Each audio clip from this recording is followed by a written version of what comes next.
Hello everyone and welcome back to Love Gianna. Today I'm here with my dad and best bud, Anthony Baxter. He is a Harvard graduate and an author of Aboulian's Brain Stimulation and the Placebo Response. I'm going to be asking you 10 questions. Thank you for being here with us today. And tell us a little bit about your background. Well, an undergraduate in biology, a graduate in biology with some concentration in physiology, and a graduate degree in psychology. So before we start to get into your passions and what you do for a living and what you've dedicated your life to, I want to tell a little story. I was in 6th or 7th grade, and I went to a Catholic school, and a priest came in, and he was talking to our class, and he said, "Does anybody know where the soul is? What part of the body does the soul reside in?" Somebody raised their hand and said, "The heart." And he said, "Well, if you take out the heart and you have a heart transplant, will you have a different soul?" The person was like, "Well, no." And then somebody raised their hand. I think they said, "The eyes." And he said, "Well, some people don't have their vision, or some people lose an eye." And he said, "Does that mean that they lose half their soul or don't have their soul if they don't have their eyes?" The person was like, "Yeah." So I was thinking, I was like, I'm gonna get him. So I raised my hand and I said, "The brain." And he was like, "Well," he was probably thinking, "Well, I can't tell her if you get a brain transplant, then you'll have a different soul." So he was like, "Well, anyway, let me tell my story. Let me make my..." So he couldn't tell me that the soul didn't reside in the brain. So that kind of began my intrigue and interest with the brain and how interesting it really is. And I know that your book is about the brain, and you've dedicated your life to your fascination and your passion about the body and the brain. So how did you get into, what was your first moment of, wow, this really excites me, this really makes me interested in this topic, I want to dedicate my life to it and keep researching more? That's a good question. I'm not sure I can trace it all the way back to the first moment, but I remember my first undergraduate course in physiological psychology at Harvard. And it was there, I think, that I really became aware that this was really something I liked. It was kind of strange because it was almost in retrospect. I look back at the time I was studying and writing about it, and writing papers that got good grades, and which was a great reinforcement.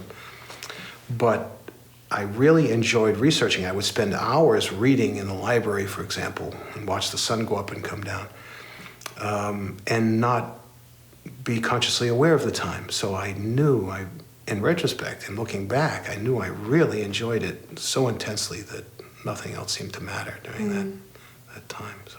That's how I feel about what I do for work too. You just can't get enough of it, and you constantly want more, and you want to be around it all the time. And if you had nothing to do, you would do that. What is your opinion on being vegan, diet-wise and ethically?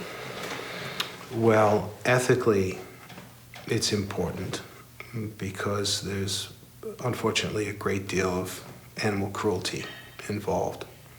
Obviously, the death of animals, but also in their treatment while they're being prepared for slaughter. And that affects me. I'm an animal lover. Yeah. And it hurts to know that happens, not just in food production, but animal cruelty generally is a big problem societally. And I think by eating no meat, we can reduce that at least by one person, and the amount of meat one person, me, eats. And I can also spread that by doing it myself and talking about it. As far as diet goes, I think it's better for you. In my own personal medical history, I've seen various factors decrease to healthy levels with eating vegan. Like what? Well, fats Lipids.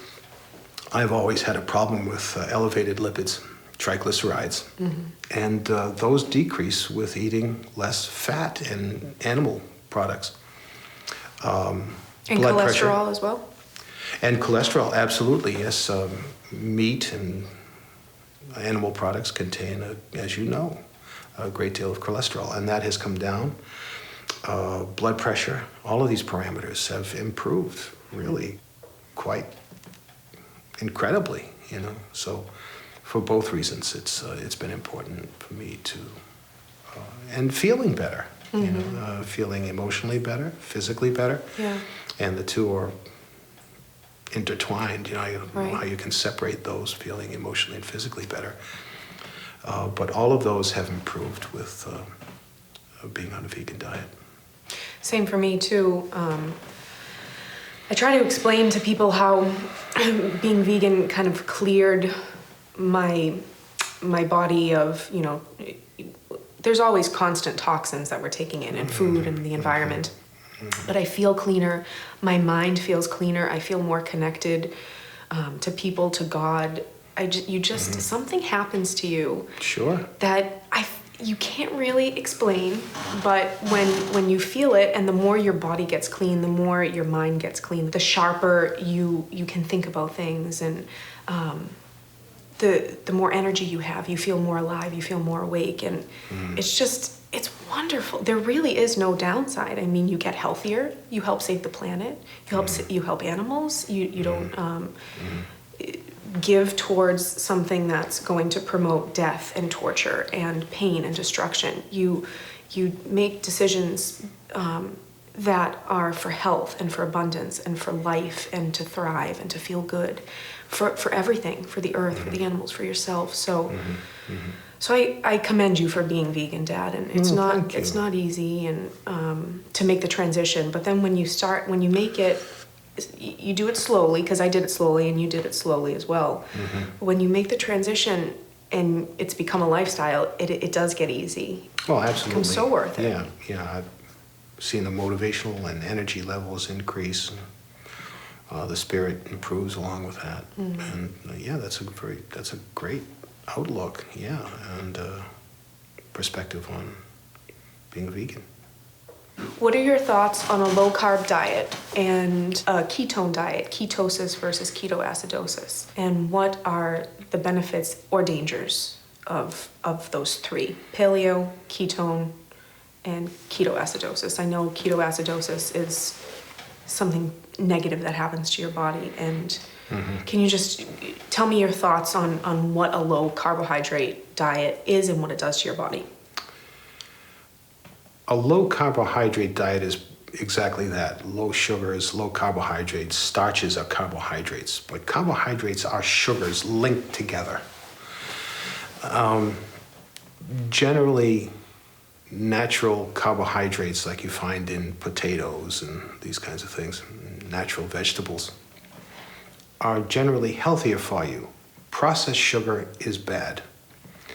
It leads to the production of lipids in the body, which can be bad. A high-fat, low-sugar diet is dangerous. Ketosis is the production of a certain chemical, like acetone. There are several others that the body makes when it breaks down fats. Fats need to be broken down in the process of burning sugar in our bodies. Fats cannot be broken down alone. They need sugars. Fats often travel. A high-fat diet, fats will travel around the body attached to sugar, and they are harder. Fats generally are slower in their metabolism in the body. Chronic high-fat diet can lead to ketoacidosis, which is or for example, in untreated diabetes mellitus, for example, diabetes, type 2 diabetes. Ketoacidosis is a change in the pH of the blood, where the blood becomes too acid and the body cannot compensate for it. So what happens to somebody? They die? Coma, death, Yes, all of those are possible. Can you go into ketoacidosis if you are, because I know a few people on a keto diet and a paleo diet, and many people are on a low carb diet or what they think a low carb diet is.